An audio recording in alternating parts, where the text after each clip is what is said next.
Proklamasi dilaksanakan di rumah Laksmana Maeda. Kenapa di rumah Laksmana Maeda?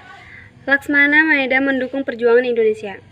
Faktor keamanan terjamin, Laksmana Maeda merupakan angkatan laut dan hak prerogatif kekuasaan militer angkatan laut tidak dapat diganggu-gugat oleh angkatan darat.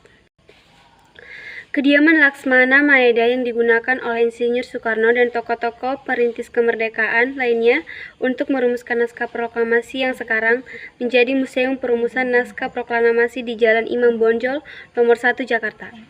Tokoh-tokoh yang terlibat. Yang pertama ada Ahmad Subarjo.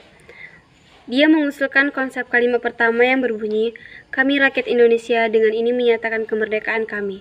Kemudian berubah menjadi, "Kami bangsa Indonesia dengan ini menyatakan kemerdekaan Indonesia." Tokoh yang kedua adalah Soekarno. Yang pertama dia menuliskan kata penyertaan proklamasi sebagai judul jam 3 waktu Indonesia Barat.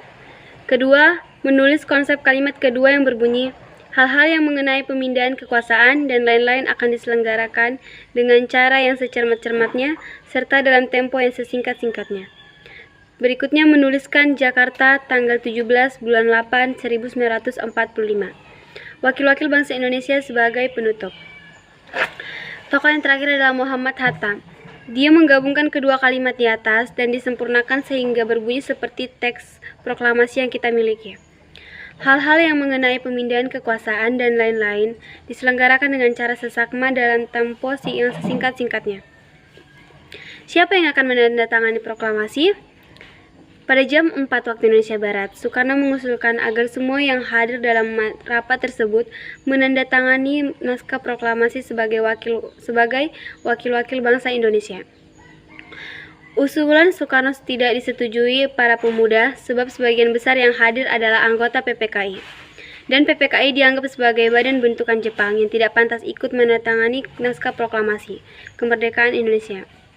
Kemudian Soekarni menyarankan agar teks proklamasi ditandatangani oleh Soekarno-Hatta atas nama bangsa Indonesia.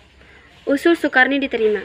Naskah proklamasi yang dibacakan 17 Agustus 1945 adalah hasil ketikan Seyuti Melik. Diadakan beberapa perubahan dalam teks proklamasi. Yang pertama, kata tempo diubah menjadi tempo. Kedua, wakil-wakil bangsa diubah menjadi atas nama bangsa Indonesia.